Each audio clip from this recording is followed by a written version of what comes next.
Boa noite, companheiros amigos. Vamos dar início, então, ao nosso estudo do Evangelho, né? E hoje a nossa convidada é a Ângela Vidal. Nós temos a alegria de recebê-la mais uma vez aqui em nossa sala virtual para desenvolver. É o capítulo 1, né, Ângela? Não vim destruir a lei. Então, a Shelinha vai fazer o preparo, em seguida passa a palavra para a Ângela e vamos aprender um pouquinho mais hoje. Bom estudo para todos nós. Boa noite a todos. Prazer, né? Outra vez juntinhos.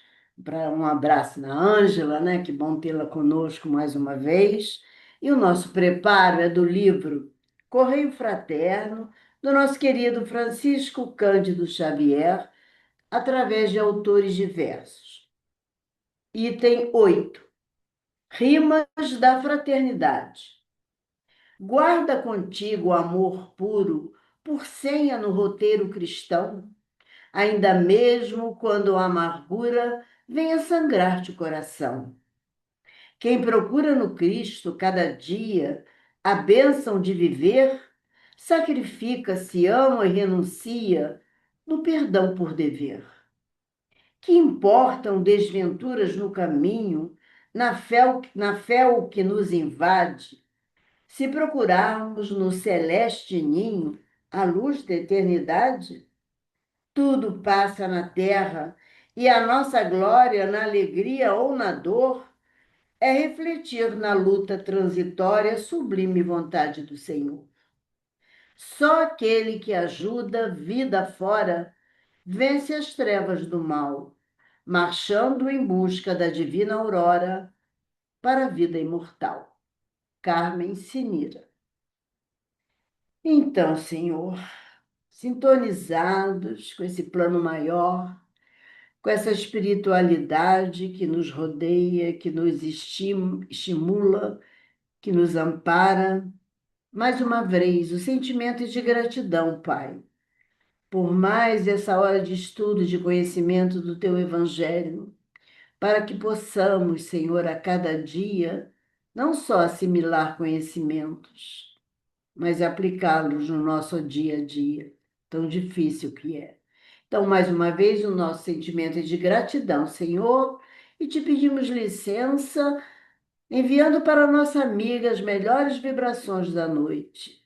E podemos iniciar os trabalhos, hoje, agora e sempre, Senhor. Graças a Deus, meu Pai. Ângela, com você agora.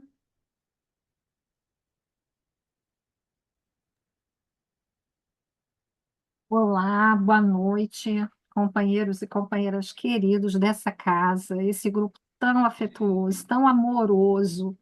É sempre tão bom estar entre vocês, fazendo parte desse coletivo franciscano, uma casa de muitas vibrações carinhosas, para estudar o Evangelho de Jesus com a contribuição que o Espiritismo nos ofereceu, que tornou mais clara a lição do Mestre, uma lição que a gente vai tentando até hoje compreender.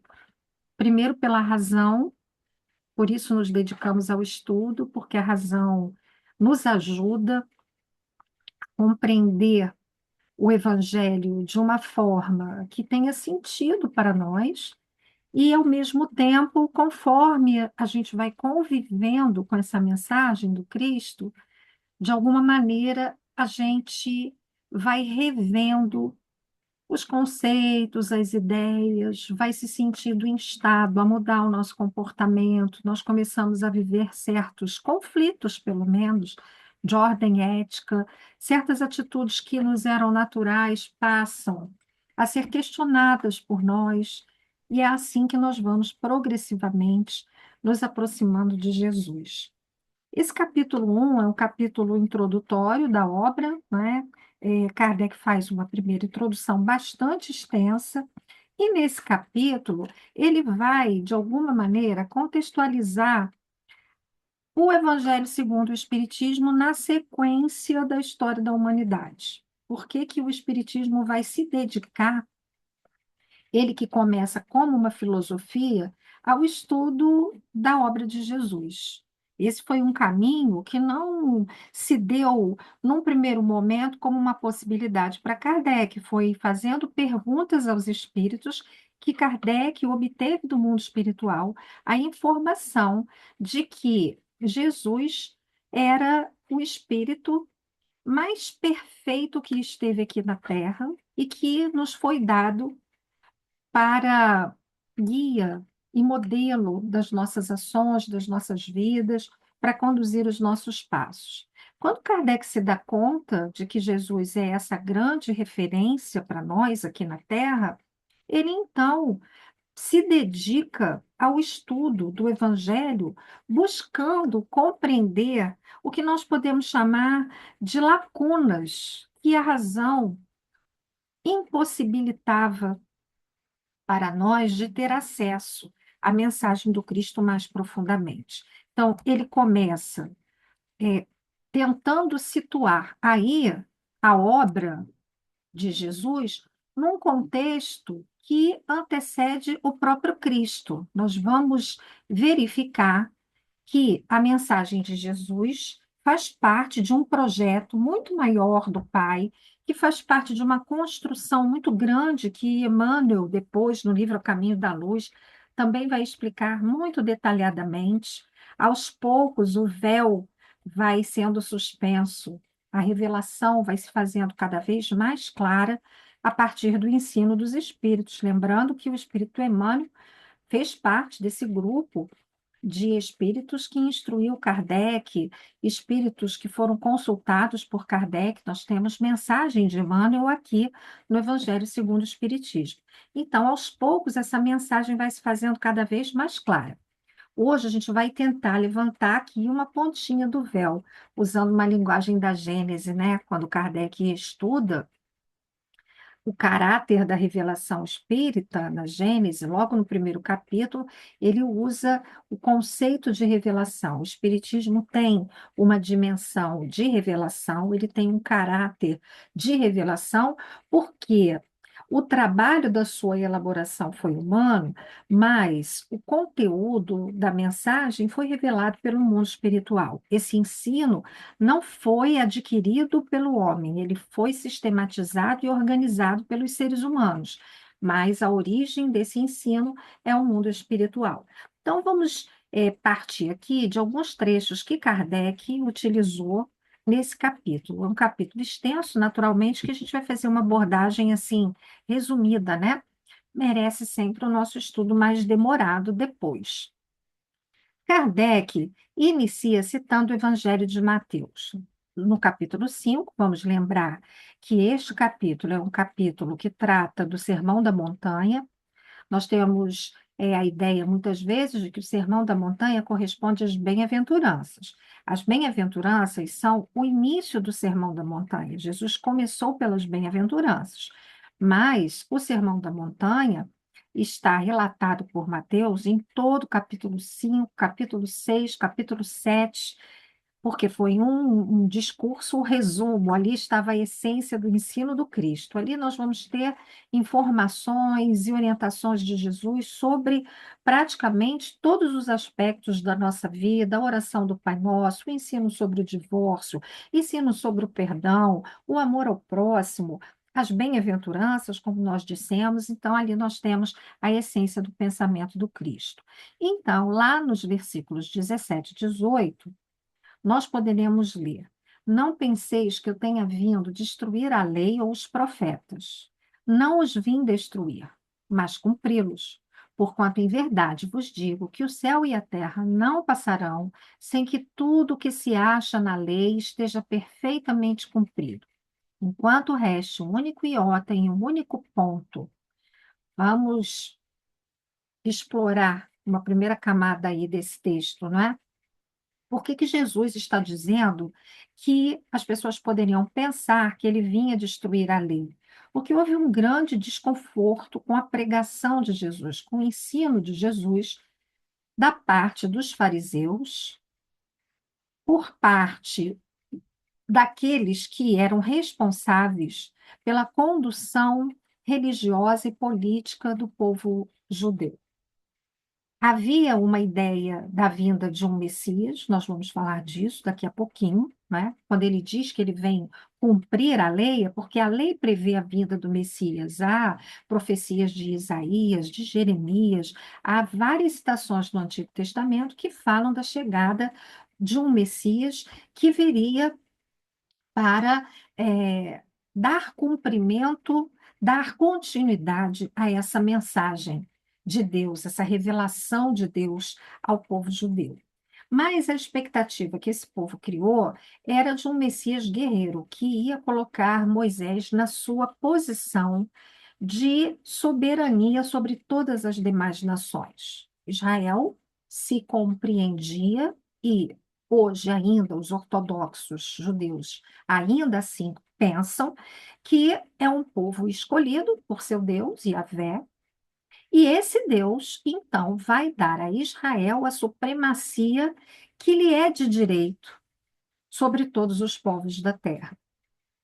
Quando Jesus fala de uma pregação que trata esse Senhor dos Exércitos como um pai, quando ele trata do adultério como alguma coisa que não deve ser repetida, mas que também não cabe a nenhum de nós julgar, como aconteceu no encontro com a mulher adúltera, quando ele vai recomendar o amor aos inimigos, daqui a pouquinho nós vamos voltar a isso, essa mensagem soa muito estranha. E esse homem que mobiliza as multidões, porque Jesus fala ao coração das criaturas, ele fala aos pobres, ele fala aos oprimidos, aos sedentos de justiça, aqueles que eram humilhados, aqueles que eram desprestigiados socialmente, os marginalizados.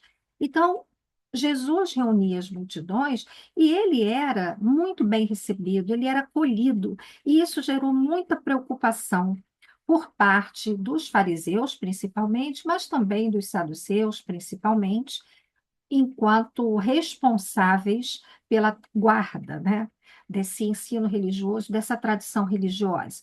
Então, Jesus faz questão de declarar que ele não veio para destruir a lei, nem veio para destruir os profetas, ele veio cumprir. Era ele o Messias que tinha sido anunciado. E aí ele diz: em verdade, eu digo que o céu e a terra não passarão sem que tudo o que se acha na lei esteja perfeitamente cumprido. Então, a lei divina, ela vai ser cumprida antes que se encerre todo o ciclo do nosso planeta.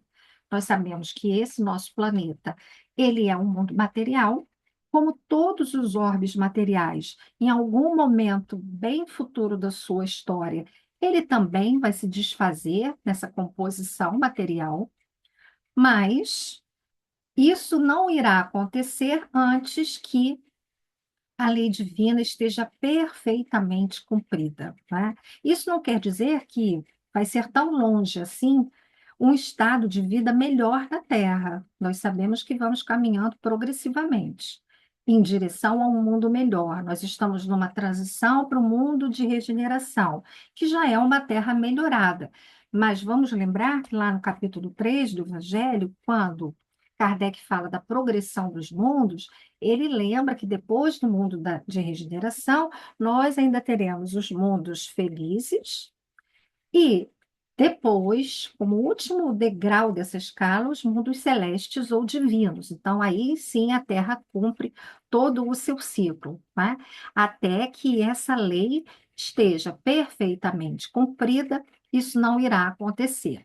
Enquanto o resto, um único iota em um único ponto. O iota era a nona letra, né, do alfabeto grego, que depois foi traduzida no alfabeto latino, que é o nosso alfabeto, pela letra I, em alguns casos, alguns dizem que pela letra J, né?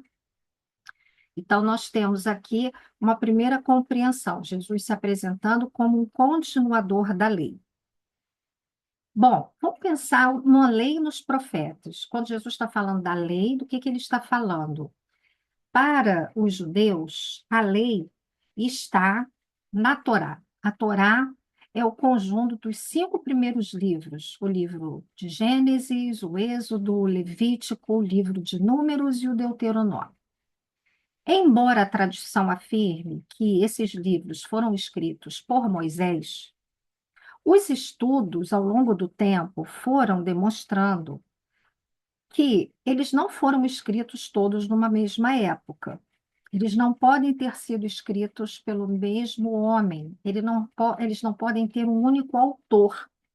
Porque, como se chega a essa conclusão?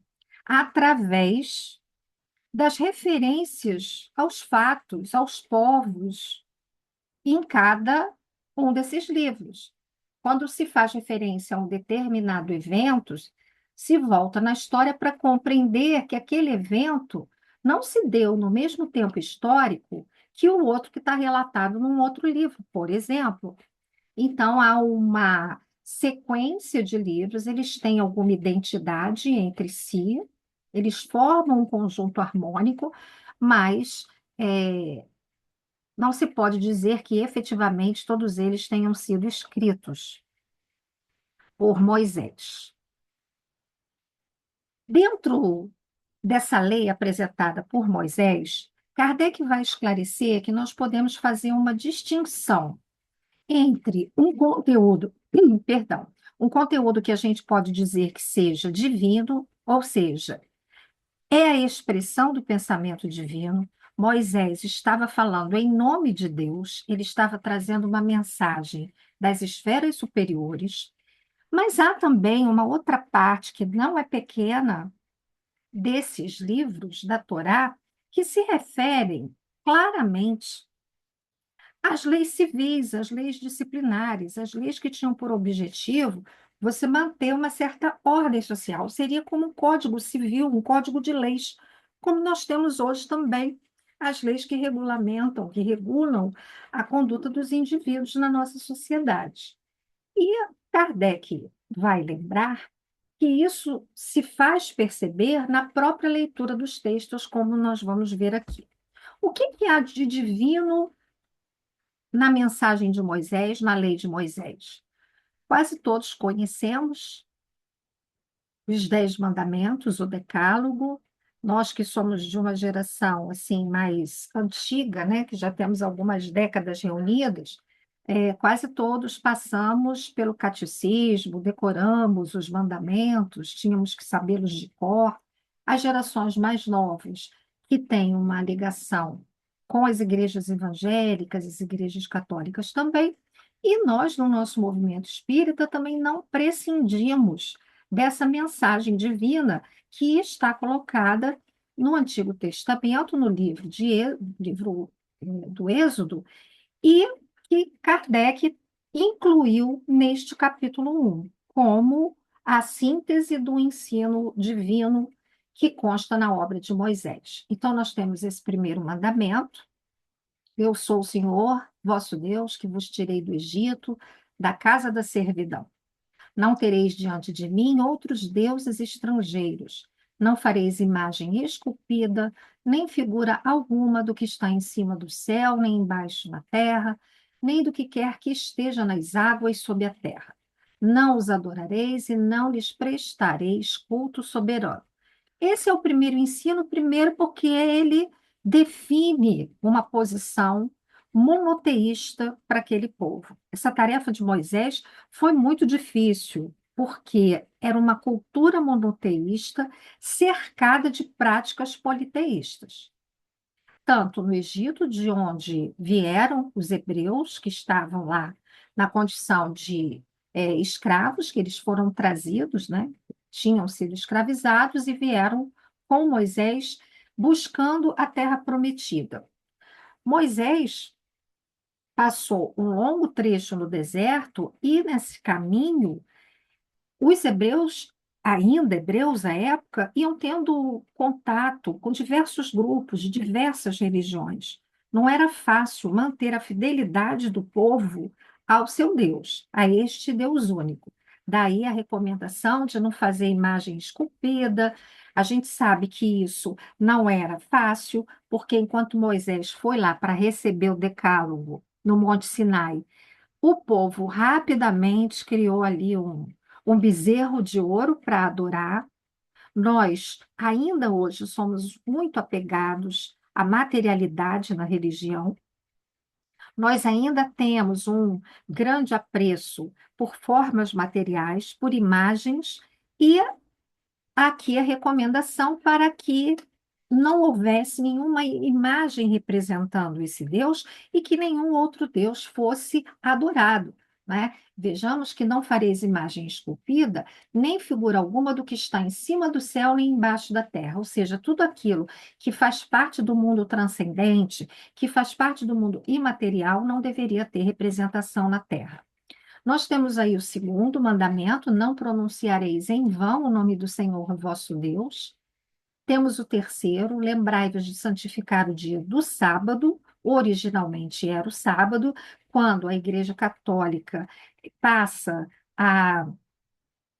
O cristianismo, melhor dizendo, passa a ser a prática oficial do Império Romano, se dá ali uma transposição de hábitos. Ele passa por um processo de aculturação, de modo também a ganhar adesão nas práticas politeístas, traz-se o dia do sábado para o domingo, que já era o dia de adoração aos deuses romanos. Então, era uma forma de substituir nas práticas populares uma, um evento religioso por um outro evento também religioso. Os mais fiéis ao texto, né, como os adventistas, por exemplo, mantêm o sábado como um dia seu de santificação. Por isso, eles não trabalham, não estudam, né?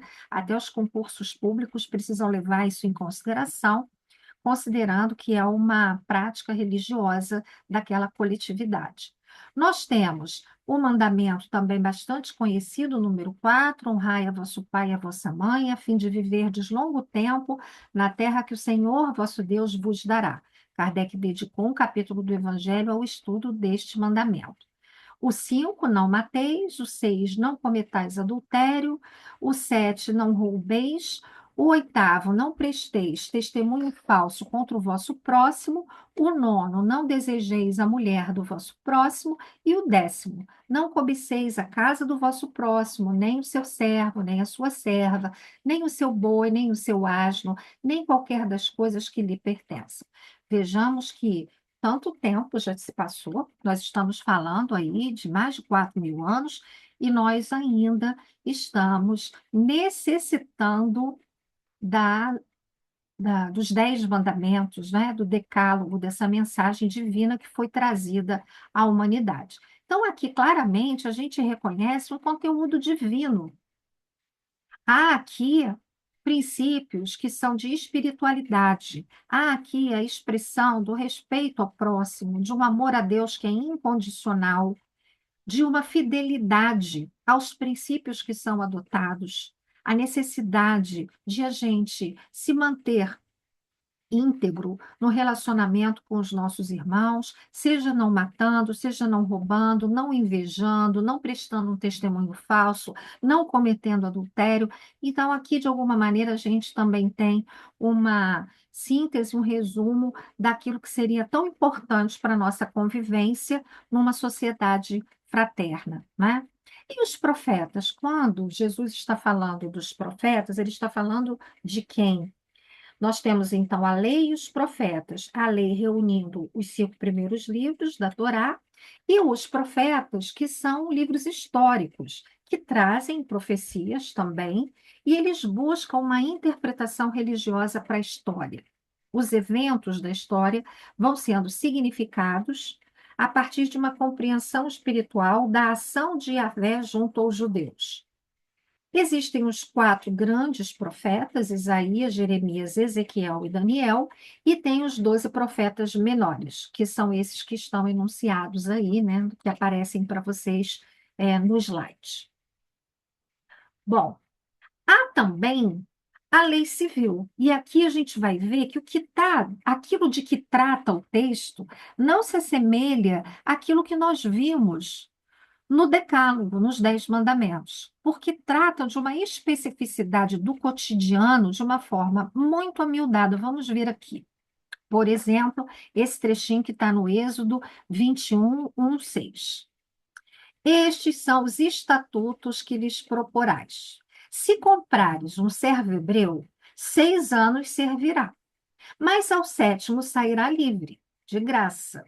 Se entrou só com o seu corpo, só com o seu corpo sairá.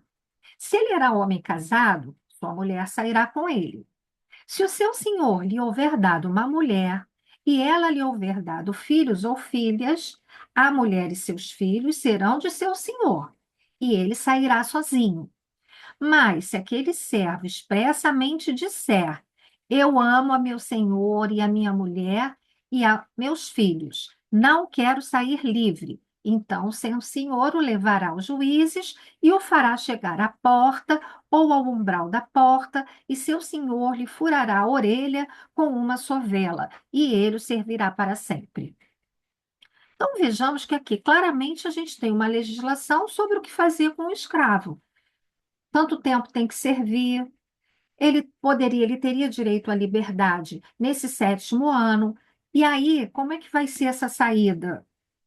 Se ele era casado, por exemplo, se ele já era casado antes, a mulher vai com ele. Agora, se o seu senhor deu a ele uma mulher, essa mulher e os seus filhos pertencerão ao Senhor, a menos que ele abra mão da sua liberdade, e nesse caso, então, ele passará a pertencer definitivamente ao seu Senhor. Então, a gente vê aqui que é uma legislação bastante específica, tratando de um aspecto daquela cultura, daquele grupo, daquela organização político-social, né?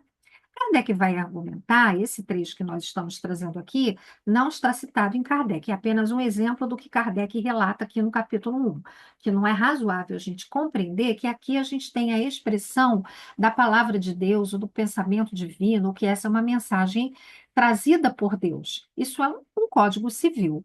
E Kardec vai dizer que mais grave ainda isso fica em outras passagens em que claramente se contraria o que foi dito no Antigo Testamento. Então, nós temos aqui agora, por exemplo, no mesmo livro, o Êxodo, no mesmo capítulo, mas agora nos versículos 12 e 17, a seguinte afirmação: Quem ferir alguém de modo que este morra, certamente será morto. Porém, se lhe não armou cilada, mas Deus o entregou nas mãos, ordenar-te-ei um lugar para onde fugirá. Mas se alguém agir premeditadamente contra o seu próximo, matando-o à traição, tirá-lo-ás do meu altar para que morra. O que ferir a seu pai ou a sua mãe, certamente será morto. E quem raptar um homem e o vender, ou foi achado na sua mão, certamente será morto. E quem amaldiçoar a seu pai ou a sua mãe, certamente será morto. Não é difícil pensar como é que sobreviveu-se até hoje na história da humanidade, não é?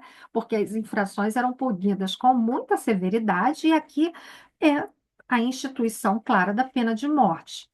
Ora, se nós fizermos uma comparação com o texto anterior, em que vem a recomendação para não matar, o Cristo não estaria se contradizendo ao dizer que veio para continuar a lei?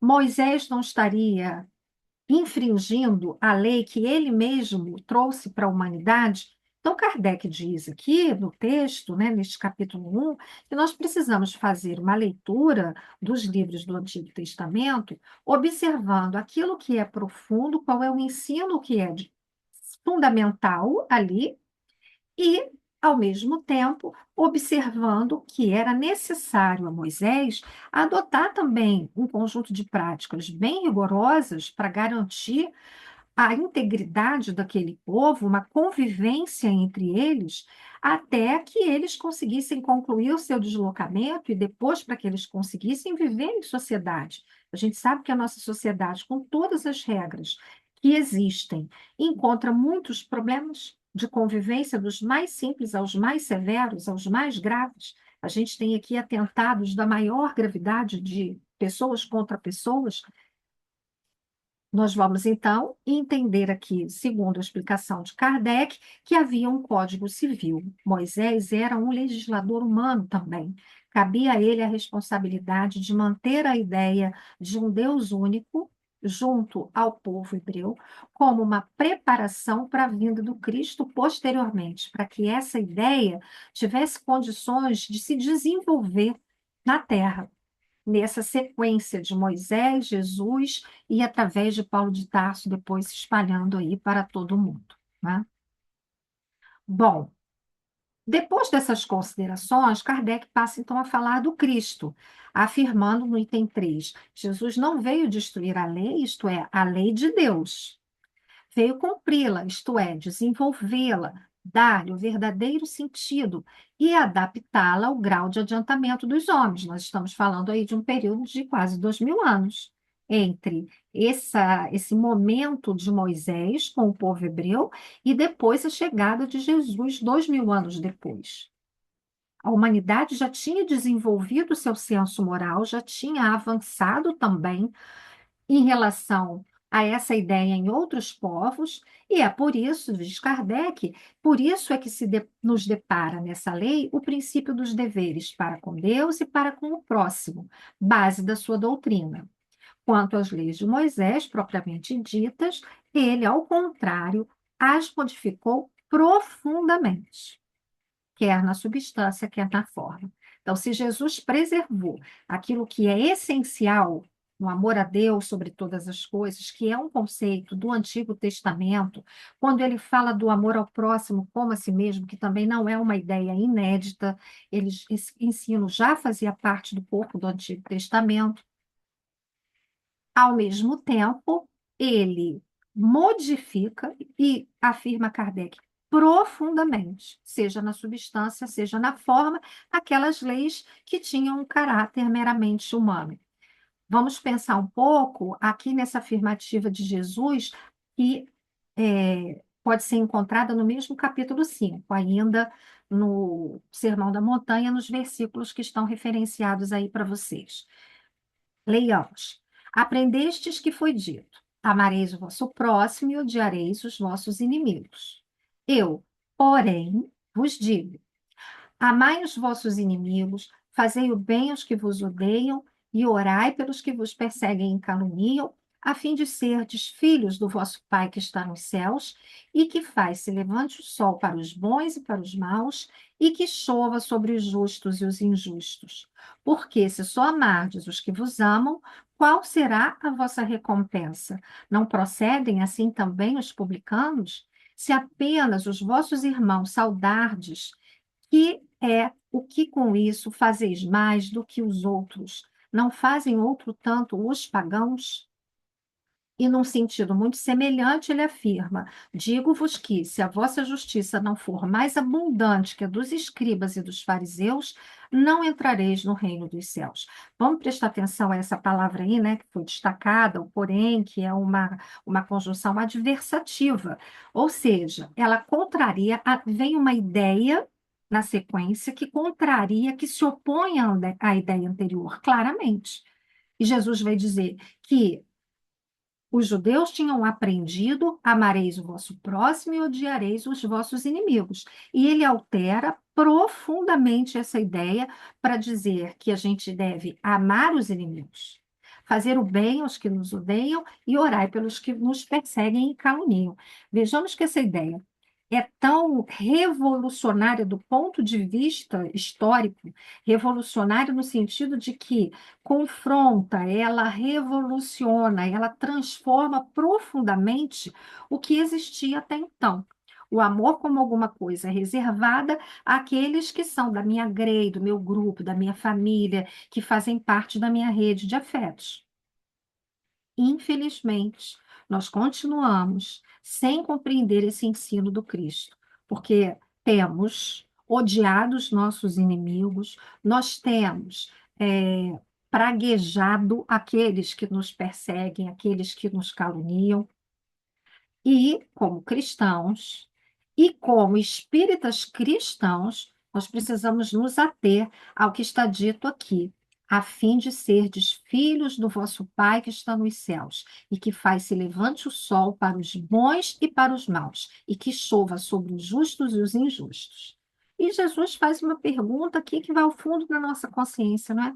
Se a gente amar só aqueles que nos amam, qual é a nossa recompensa? O que que a gente está fazendo de diferente de todas as outras pessoas que não conhecem o que nós conhecemos, que não abraçam os nossos princípios, que não se dizem seguidoras de Jesus.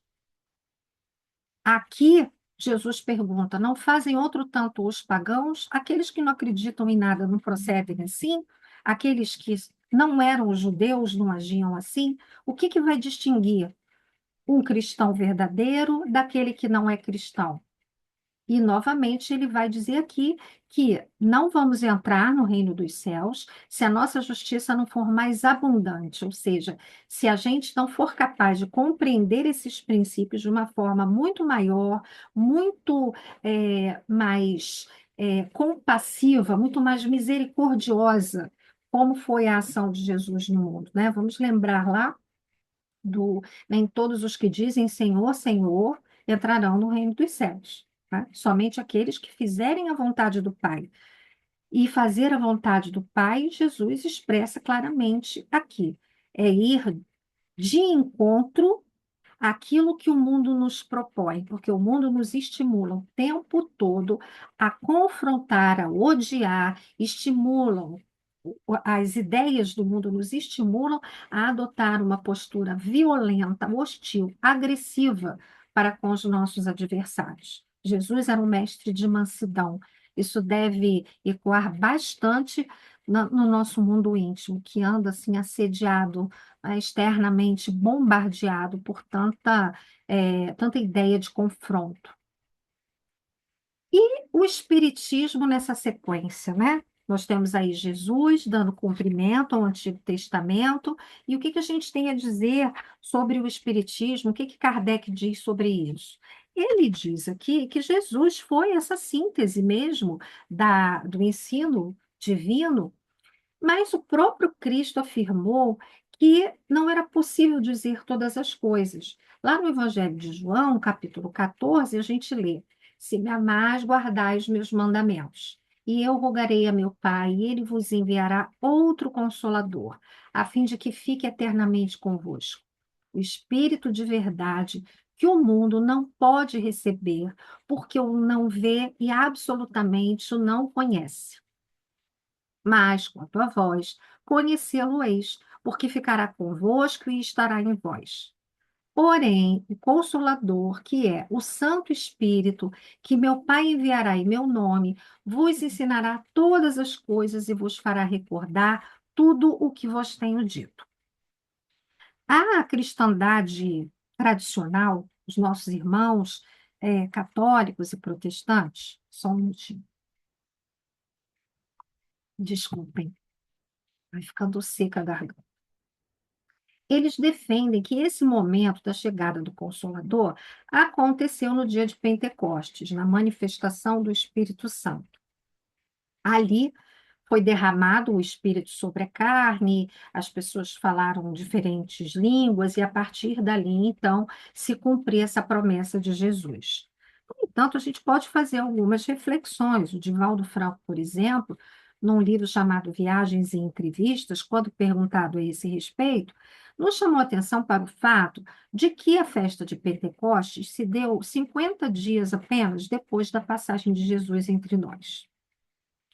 E que se Jesus disse que não poderia dizer todas as coisas, porque a gente não podia compreender, e que nós precisaríamos recordar tudo o que ele tinha dito, não é muito razoável que a gente imagine que isso se deu 50 dias depois.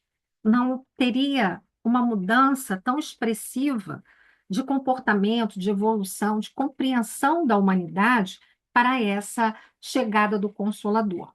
Ao mesmo tempo, Kardec vai à frente no capítulo que trata do Consolador Prometido, ele vai voltar a essa questão, vai discutir um pouco essa ideia do Santo Espírito, né, que muitas traduções escreveram o Espírito Santo, e depois isso virou uma entidade, virou o dogma da Santíssima Trindade. Kardec explica isso um pouco melhor lá no capítulo 4. Se a gente tiver um tempinho aqui, alguém ficar com dúvida, aí a gente conversa sobre isso com mais detalhes, né? E aí, então, esse Consolador chega na mensagem que o Espiritismo traz e que Kardec traduz para nós com muita clareza. Ele diz que o Espiritismo é a ciência nova que vem revelar aos homens, por meio de provas irrecusáveis, a existência e a natureza do mundo espiritual e as suas relações com o mundo corpóreo. Ele nos mostra não mais como coisa sobrenatural, porém, ao contrário, como uma das forças vivas e sem cessar atuantes da natureza, como a fonte de uma imensidade de fenômenos até hoje incompreendidos, e por isso relegados para o domínio, aí ficou um problema de digitação, do fantástico e do maravilhoso. E a essas relações que o Cristo alude em muitas circunstâncias, é a essas relações que o Cristo alude em muitas circunstâncias, e daí vem que muito do que ele disse permaneceu ininteligível ou falsamente interpretado. O Espiritismo é a chave, com o auxílio da qual tudo se explica de modo fácil. Existe uma mensagem muito bonita de Emmanuel em que ele fala de Jesus como a porta, Kardec a chave. Uma mensagem chamada Jesus e Kardec. É essa chave de compreensão. Kardec deixa claro aqui no texto que, diferentemente dessa primeira revelação que veio em Moisés, que foi personificada, que tinha um representante numa figura, numa pessoa que era a figura de Moisés, e da segunda revelação, que também esteve encarnada na figura do Cristo, o Espiritismo, como terceira revelação, não podia ser personificado. Ou seja, Kardec não está para o Espiritismo como Jesus está para o cristianismo ou Moisés para o judaísmo. Porque o ensino não era de Kardec, o ensino era dos espíritos, daí o nome doutrina espírita, doutrina dos espíritos. O espiritismo seria esse ismo de um sistema, né, de uma doutrina trazida pelo mundo espiritual. Então, essa essência do Evangelho vai ser melhor compreendida. Esse é todo o esforço de Kardec. Ele vai fazer esclarecimentos, ele vai explicar sobre os fenômenos que envolvem aí o ensino do Cristo, o seu ensino moral mais claramente aqui no Evangelho, e a parte toda fenomênica ele vai estudar depois na Gênese. Se nós estudarmos a terceira parte da Gênese, nós chamada, né, os milagres e as predições, segundo o Espiritismo, nós vamos ler um primeiro capítulo, que é aquele em que ele vai tratar da natureza dos milagres, e depois ele tem um capítulo que trata dos fluidos, como a base de todos os fenômenos, para dizer que tudo na mensagem do Cristo, que não podia ser compreendido, que não podia ser explicado, o Espiritismo explicou, porque desvendou essa realidade do mundo espiritual, dessa matéria dos espíritos, o fluido espiritual, como chamava Kardec. Aí no item 6 ele diz assim: a lei do Antigo Testamento teve em Moisés a sua personificação. A do Novo Testamento tem-na no Cristo. O Espiritismo é a terceira revelação da lei de Deus, mas não tem a personificá-la nenhuma individualidade, porque é fruto do ensino dado não por um homem, sim pelos Espíritos, que são as vozes do céu em todos os pontos da terra, com o concurso de uma multidão inumerável de intermediários. É, de certa maneira, um ser coletivo, formado pelo conjunto dos seres do mundo espiritual, cada um dos quais traz o tributo de suas luzes aos homens, para lhes tornar conhecido esse mundo e a sorte que os espera. Assim como Cristo disse, não vim destruir a lei, porém cumpri-la, também o Espiritismo diz, não venho destruir a lei cristã, mas dar-lhe execução. Nada ensina em contrário ao que ensinou Cristo, mas desenvolve, completa e explica, em termos claros e para toda a gente, o que foi dito apenas sob forma alegórica. Jesus faz muitas comparações. Para a gente compreender, para alcançar o sentido de certas imagens que ele fala, era preciso que o tempo passasse, para nós entendermos com maiores detalhes a fenomenologia. Nós também precisávamos de um avanço do conhecimento humano, como precisamos, no século XX, esperar o desenvolvimento de certas ideias para compreender bem André Luiz. O ensino espírita ele também não se deu completamente no tempo de Kardec. porque, como Kardec escreve no capítulo 1 da Gênese, quando trata, já o dissemos, do caráter da revelação espírita, ele lembra que esse ensino é progressivo. Esse véu que a gente vai retirando da revelação do mundo espiritual, ele vai sendo levantado aos poucos, conforme a gente vai reunindo condições intelectuais e morais para entender essa realidade que está para além das nossas possibilidades de alcance pelos sentidos materiais, né? E aí ele tem um item, o último escrito por ele, assim, de próprio punho, né, que é o da aliança da ciência e da religião. Ele vai dizer aqui que elas são as duas grandes alavancas da inteligência humana, porque uma trata das leis do mundo material, não deixa de ser uma espécie de revelação. A gente também não nasceu conhecendo todas essas leis no início da história humana. Conforme a ciência vai avançando, ela também vai revelando as leis de funcionamento do universo, e existe a religião para tratar das leis do mundo moral. E essas leis têm o mesmo princípio, que é Deus, porque foi Deus quem criou as leis da natureza, elas não podem se contradizer. Se elas fossem a negação uma da outra, uma necessariamente estaria em erro e a outra com a verdade. Se essas duas ideias estiverem sempre em conflito, uma vai ser verdadeira, outra vai ser falsa. E Kardec diz que isso não é verdade porque as duas tratam da lei divina, que é uma só, ela é única. Que essa incompatibilidade que se imaginou existir entre as duas ordens de ideias provém apenas de uma observação defeituosa e de excesso de exclusivismo, tanto da ciência quanto da religião. A religião recusando, refutando o conhecimento científico, como se fosse um conhecimento menor, porque não tem origem divina. Então, hoje, a gente ainda vive essa realidade de que muitos evocam a autoridade da Bíblia sobre o ensino da ciência, e, ao mesmo tempo, a ciência, de uma forma muito arrogante, muitas vezes, despreza aquilo que está no contexto da religião, saberes que se dão no campo religioso. Aí ele diz que daí é que existe esse conflito que deu origem à incredulidade e à intolerância, né? Uma disputa sempre entre essas duas esferas de conhecimento. E, por último, Kardec apresenta duas mensagens. Nós trouxemos só um pedacinho, né? Uma delas é de um espírito israelita, foi assim que o espírito assinou. Ela foi apresentada, foi trazida em Miluz, em 1861. E ele afirma ali que o Cristo foi o iniciador da mais pura, da mais sublime moral, da moral evangélico-cristã, que há de renovar o mundo, aproximar os homens e torná-los irmãos, que há de fazer brotar de todos os corações a caridade e o amor do próximo, e estabelecer entre os humanos uma solidariedade comum, de uma moral, enfim, que há de transformar a terra, tornando-a morada de espíritos superiores aos que hoje a habitam. E a lei do progresso é a lei do progresso a que a natureza está submetida, que se cumpre, e o espiritismo é a alavanca de que Deus utiliza para fazer que a humanidade avance. Eita, eu vou pedir um favor, vocês estão lendo? Alguém poderia ler o slide para eu não ficar desagradavelmente tossindo para vocês? Eu posso ler, Ângela. Por favor, Irene. A nova era.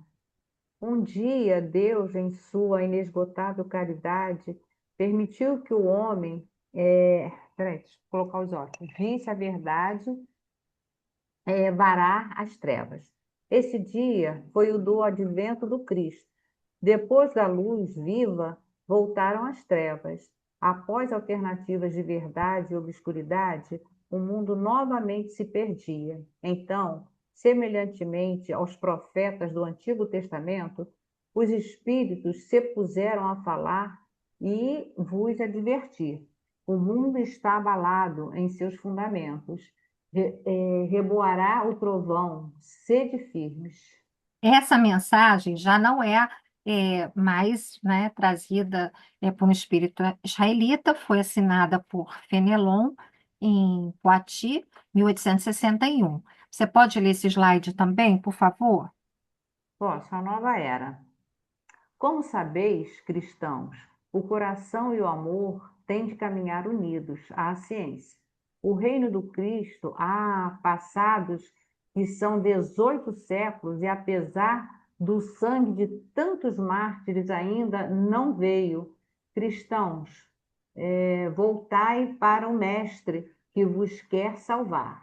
Tudo é fácil àquele que crê e ama. O amor o enche de inefável alegria.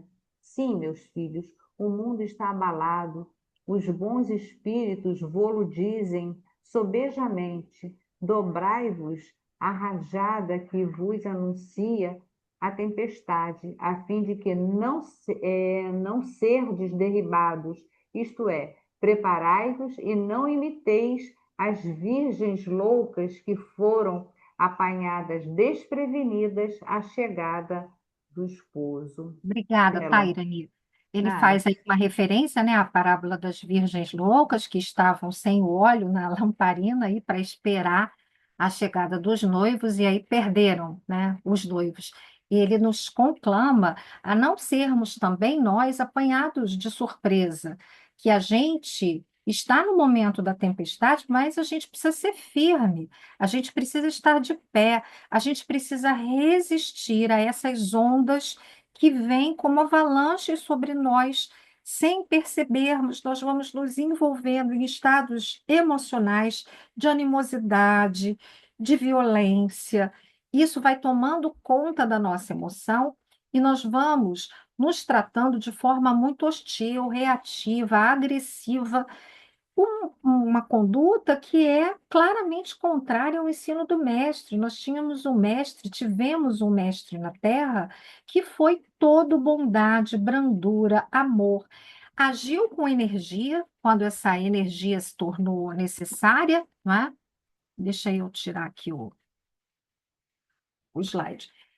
Ele precisou ser firme em diversos momentos, disse que a gente precisava ser muito firme no nosso falar, sim, sim, não, não, mas ao mesmo tempo ele nos chamava para uma atitude amorosa, compassiva, benevolente, e nós precisamos estar muito atentos sobre o nosso mundo das emoções, como é que a gente vem se sentindo nos últimos tempos, né? Essa é a grande contribuição do Espiritismo, ao nos relembrar o ensino do Cristo, a reviver conosco a sua mensagem de amor. Nós temos aí alguns minutinhos, nós vamos deixar assim disponíveis para alguma dúvida ou alguma consideração que alguém queira fazer. É, então, aí a palavra está franqueada. Essas suas últimas palavras, Ângela, nos convoca à vigilância permanente, né? É aquela luta que nós temos que travar conosco mesmo de domar, né, as nossas tendências de temperamento mais irascível, impaciência, a conquista dessas virtudes, principalmente a paciência, ainda mais nesse momento, conforme você falou, que nós somos incitados o tempo todo ao revide, não é? Então, assim, as redes sociais, né, quem acompanha, quem fica preso a isso, se não se vigiar, e às vezes até parece um pouco de fanatismo, a gente está sempre buscando a mensagem, está sempre buscando o estudo, é para que a gente possa focar mais nessas orientações da gente superar a nós mesmos. Então, não é fácil, não é? Não é fácil. Então, é a questão do autoconhecimento, a gente buscar conhecer, porque às vezes a gente realmente se surpreende com certas reações, com certos pensamentos. Então, a gente procurar se conhecer para poder detectar os pontos frágeis que a gente já tem o dever de combater, principalmente quando se vive em grupo, como, né, porque às vezes as nossas diferenças individuais incomodam, né, aquela questão da fábula do porco-espinho, não podemos viver separados, precisamos de viver socialmente, mas muitas vezes os nossos espinhos incomodam uns aos outros. Então, essas últimas palavras suas, elas são bem importantes, porque nós já temos o dever de sermos diferentes, né? E, mais uma vez, às vezes a gente é repetitivo, quando a gente lembra a orientação de Francisco de Assis, divulgue o evangelho, se necessário, use palavras. Então, a gente tem que divulgar o evangelho pelas nossas atitudes, pela nossa maneira de ser e pela nossa transformação. Agora eu vou passar a palavra para o Leia, porque se deixar eu falo toda a vida. Pode falar, Leia.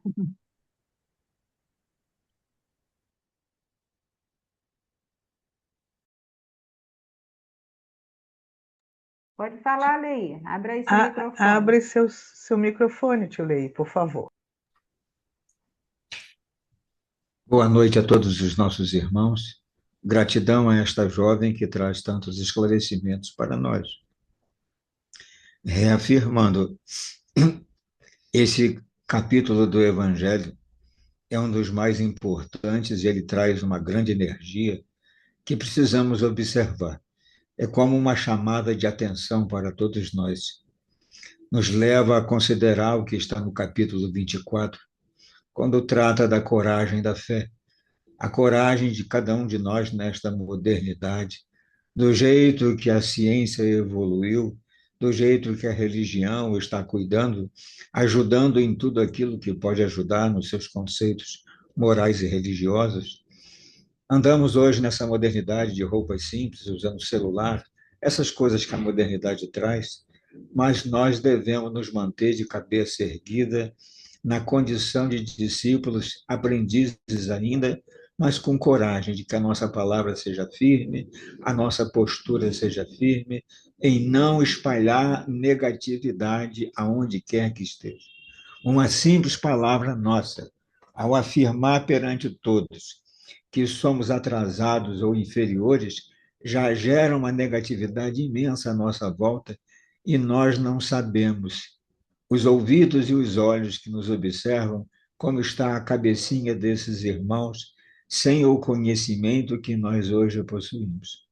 Então, eu considero esse capítulo da mais alta importância, porque ele carrega consigo uma energia que nós devemos observar, além de nos instruir, que na hora da prova final seremos examinados com rigor, porque foi a nós, os espíritas, que foi dado tanto conhecimento de uma forma que parece ser ilimitada, pelo esforço de buscar, de pensar, de ler, de raciocinar, de conversar, e essas magníficas reuniões de estudos, olha, é de botar o joelho no chão, estender as mãos ao alto, porque hoje, nesse tempo em que vivemos, temos tanta luz de saber à disposição de toda a humanidade, de graça, merecendo apenas abrir os ouvidos para ouvir e pensar, meditar. Eu creio que é esse o caminho. Capítulo 24, a coragem da fé. E o 17, a perfeição que cabe a cada um de nós, os bons espíritas e o homem de bem. É isto que devemos considerar. Gratidão a essa moça, essa jovem, por trazer tanta luz para todos nós. Graças Por a isso que eu Deus. gosto de falar nessa casa, porque eu sou recebida cheia de carinho. Ainda escuta essa jovem? Pode me chamar toda semana, se vocês quiserem, que aí eu não pago mais terapia, gente. Não preciso mais pagar terapia. Obrigada, Leia. Mais alguém gostaria de dar uma contribuição? Dani, só queria deixar uma sugestão de uma mensagem que está disponível na internet, chamada Em torno da irritação. Ela está no livro Estude e Viva, da Ah, autoria tá. de Emmanuel e André Luiz, porque a gente precisa lembrar daquilo que Jesus falou no sermão profético, né? Que naqueles tempos a iniquidade seria tanto que a caridade se esfriaria. Então, o que acontece é que a gente está vendo tanta coisa que nos perturba, a gente vê tantas. Às vezes, esse estado íntimo nosso de agastamento vem de uma indignação que é até legítima. Tá? A gente vai vendo as coisas no mundo e a gente vai sendo tomado de uma espécie de desesperança, às vezes de uma forma de rebeldia. E o Emmanuel, ele nos pede para prestar atenção na irritação, porque ele diz que o fato é estranho, mas ele é real. A irritação é muito mais frequente nas pessoas de caráter enobrecido. Ele diz que é uma espécie de enfermidade da retidão, se a retidão pudesse adoecer. Então, acho que é um texto que vale a pena assim, a gente visitar para nos ajudar nesse momento a manter a integridade psíquica e emocional, espiritual mesmo, né? Você pode repetir o nome da mensagem? O livro eu tenho aqui, porque aí eu vou procurar na internet e coloco no grupo para Tá todos. ótimo. É em torno da irritação, Em torno da irritação, ok. tá Kátia, bom? quer falar, Kátia? Pode falar. Eu vou tentar falar bem pouco, porque é tão difícil. Muito obrigada pelo estudo, também gostei demais. E é sempre bom, né, ouvirmos o Evangelho, é algo gratificante. E, e quando você entra na parte da ciência, que eu adoro, né, todo mundo sabe, e a gente fica emocionada em saber, né, a clareza de Kardec, quanto, logicamente, assessorado por todos esses espíritos, a clareza dele da necessidade da ciência para que a religião pudesse ter o seu brilho maior, seu entendimento maior, né? Hoje nós estamos vendo tantos cientistas empenhados em provar a espiritualidade, dando-nos provas através de várias experiências que são feitas com médios, em laboratórios, glândula pineal, para que as pessoas possam entender a possibilidade. O que antigamente se falava como provar uma mediunidade, como provar algo que era muito difícil, já que o espírito não fica à mercê, né, de cientistas para ficar provando uma, duas, três, né? Mas eles encontraram maneiras corretas para que eles pudessem fazer suas pesquisas.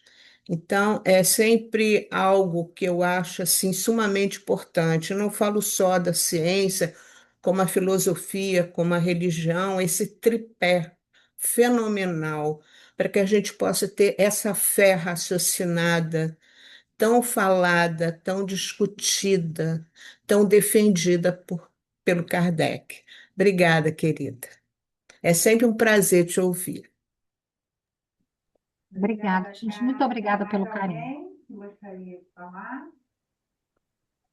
Kátia levantou a mão novamente? Não. Obrigada, Ângela, mais uma vez. Um feliz final de ano para você, né? Um Natal de muita luz, muita serenidade, e que venha um ano novo, né? Com muitas oportunidades de trabalho, porque em cada trabalho a gente, como você falou, né? A gente fixa um pouco mais todos esses ensinamentos que estão ali diante de nós há tanto tempo e a gente ainda encontra, né, barreiras, dificuldades para vivenciar. Que Deus te abençoe. A Casa de Francisco realmente fica muito honrada em ter você aqui mais uma vez. E não tem palavras para agradecer toda a sua dedicação, suas pesquisas e esse carinho que você fez pela nossa casa. Muito obrigada. Que Deus Gente, abençoe com vocês. toda Eu vou visitar sinceridade, lá o sou eu Amaral que fico muito Ornelas. agradecida. Tá. Depois você me diz o dia que você está lá, o horário da Tá reunião de bom, eu hoje, mando eu para vou você lá. no WhatsApp, tá bem? Tá bom. Um beijo grande. Agora alguém, por Obrigada. favor, que gostaria de fazer a prece para a gente. Cadê o seu Alberto, que está quietinho aí, não falou nada? Reza para nós, seu Alberto. Abre aí seu microfone. Seu Alberto? Aqui, presente. Presente. Reza para a gente, Gente, por favor. poderia fazer uma oração breve e dizer assim, muito obrigado pela lição. Mas a gente tem que falar algo mais.